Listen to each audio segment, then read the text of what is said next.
बोलो जयकारा बोल मेरे श्री गुरु महाराज की जय। सभी गुरुमुख प्रेमियों से सप्रेम जय सच्चिदानंद।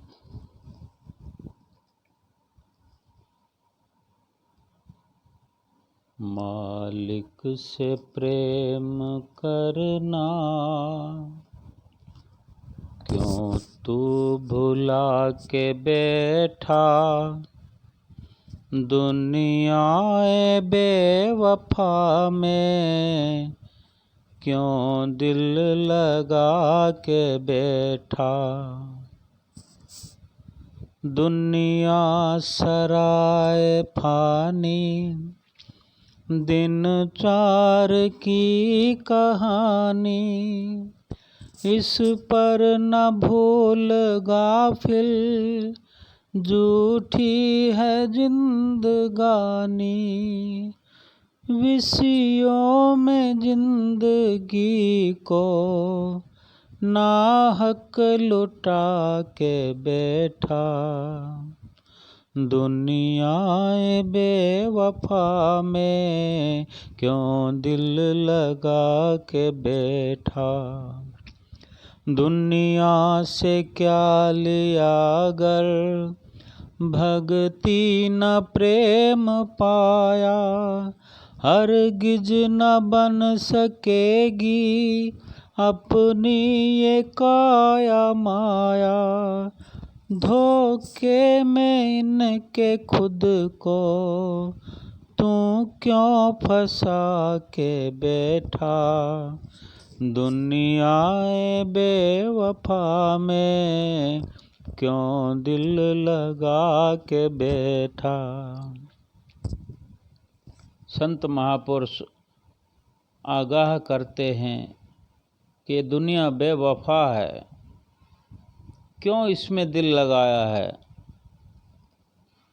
दुनिया में रहने के लिए आया है कुछ समय के लिए, और आया इसलिए है कि नाम और भक्ति की कमाई करे, अपने जीवात्मा का सुधार करे, मालिक से प्रेम करे, जो करना है उसको भुला के बैठा हुआ है। और जो वफा करने वाला है, जो साथ देने वाला है मालिक का नाम, उसको भुला दिया। और जो बेवफा है दुनिया, उसी में दिल लगा दिया। दुनिया में रहना है, दुनिया में रहकर अपना काम बनाना है, सभी व्यवहार करते हुए, कमाई करते हुए, खाते पीते हुए अपने जीवात्मा का सुधार करना है। ये असली काम है। संत महापुरुष समय समय पर हमें आगाह करते रहते हैं। आज लीला श्रवण करते हैं श्री सतगुरुदेव महाराज जी पंचम पातशाही जी की। किस तरह प्रेमी जन निहाल होते हैं।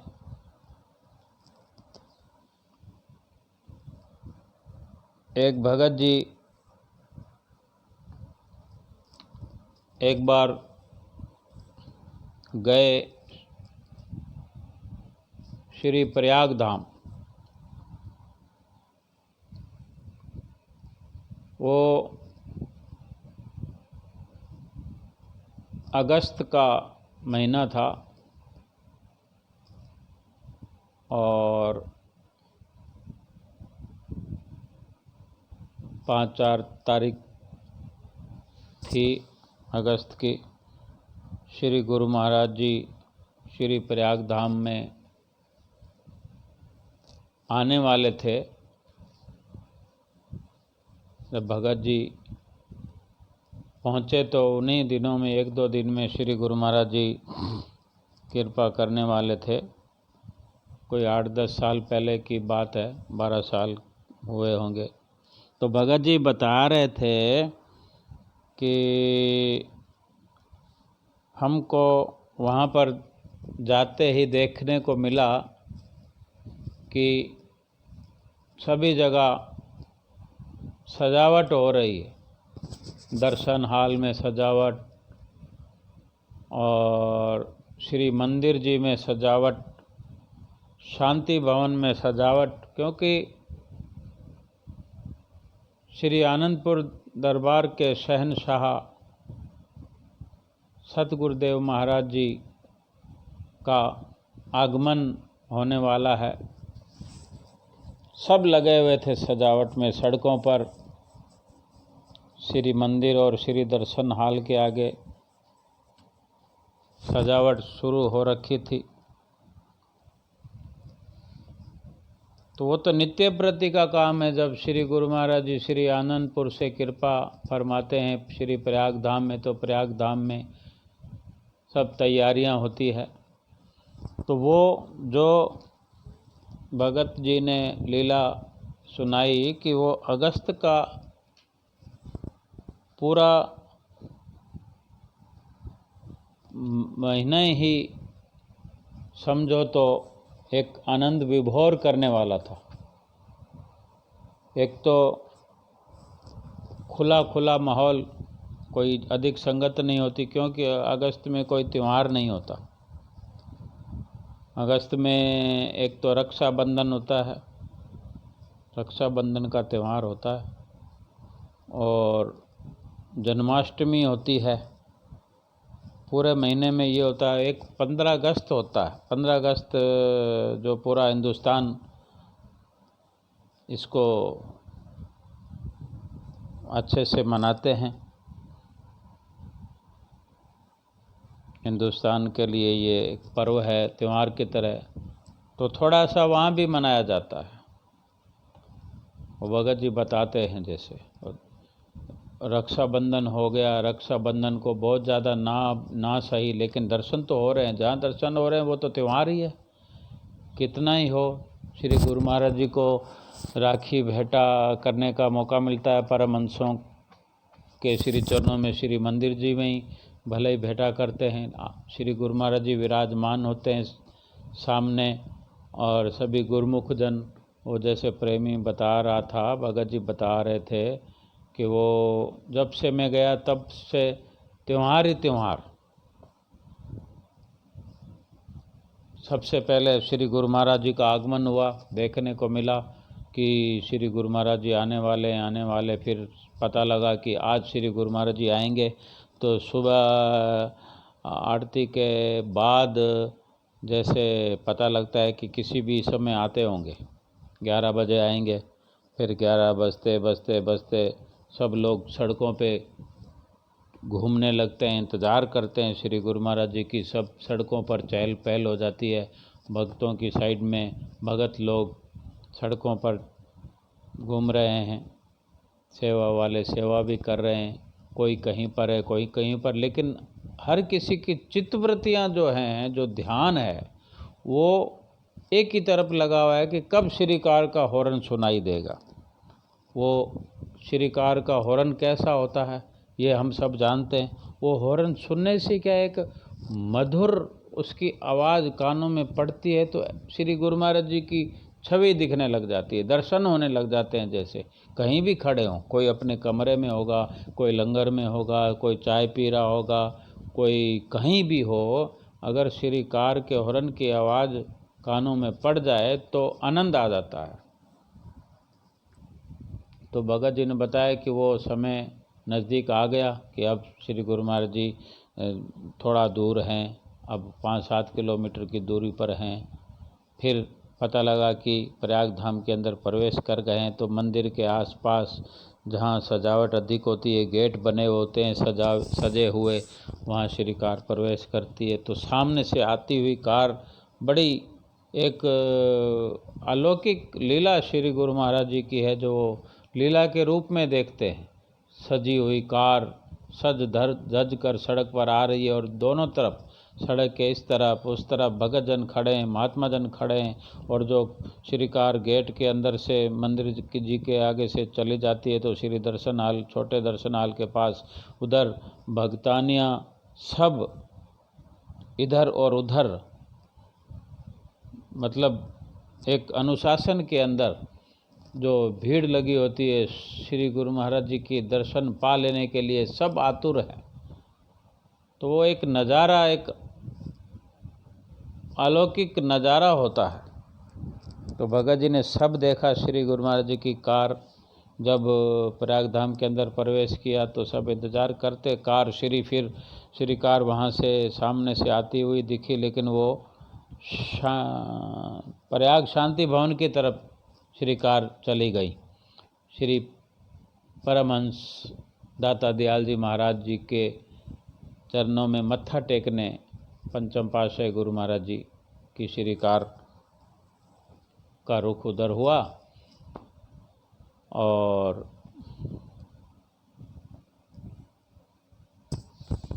थोड़ी देर में 5-4 मिनट में श्री कार आई। जैसे मंदिर के सामने श्री कार आने वाली हुई तो वो जो डांस करने वाले, स्वागत करने वाले श्री आगमन का, तो अपनी अपनी वेशभूषाओं में वो एक स्वांग सा बना हुआ, एक सबने अपनी अपनी सुंदर ड्रेसें पहन रखी, तो वो सब नाचते हैं, ढोल बजाते हैं, ऑर्गन बजाते हैं, माइक में भजन बोलते हैं। थोड़ी देर के लिए एक ऐसा सुंदर समा हो जाता है जैसे कोई बैकुंठ में हमारा वास हो गया हो, हम कोई स्वर्गों में घूम रहे हैं, बैकुंठ में पहुंच गए हैं। वो ऐसा अद्भुत नज़ारा होता है कि हमें ये नहीं याद होता। ये तो हम प्रयाग धाम में या आनंदपुर में पहुंचते ही भूल जाते हैं कि हमारा घर कहाँ है, हमारा शहर कहाँ है, हमारे रिश्तेदार कौन है, ये सब तो हम भूल चुके होते हैं। लेकिन जो वो समय है जब श्री कार आती है, उस वक़्त जो सभी लोग दर्शन करने के लिए व्याकुल होते हैं, ऐसा नज़ारा होता है। उस वक्त तो हम ये भी भूल जाते हैं कि हम कहाँ हैं, प्रयाग धाम में जो हमारा कमरा है वो कहाँ है। हमको अपने आप की शुद्ध बुद्ध भूल जाती है। ये श्री गुरु महाराज जी के एक उनकी क्या कहूँ मैं वर्णन, उनके आसपास होने के एहसास से ही ऐसा हो जाता है। और ये एहसास हमें कहीं भी बना हो, अगर हम अपने घर में रहते हैं ये एहसास बना के रखें तो भी ऐसा होने लगता है, हम अपने घर में भी अपनी शुद्ध बुद्ध भूल जाते हैं। उस भगत जी ने बताया कि वो वहाँ से कुछ ऐसा सरमाया लेकर आए। तो इस तरह नाचते गाते श्री कार भक्तों के पीछे पीछे श्री अंदर प्रवेश कर गईं और थोड़ी देर के अंदर दर्शन खुल गए। सभी लोग दर्शन हाल में पहुंच गए। श्री गुरु महाराज जी फिर सबसे पूछते हैं, हुक्मनामा देते हैं, सबका हाल चाल पूछते हैं। सब खुश प्रसन्न हो तो सभी संगत हाँ के स्वर में बोलती हैं और ऐसे लगता है जब कि सब खुश हो रहे हैं, जैसे बिछड़ी हुई कोई निधि मिल गई है, कोई खजाना मिल गया हो।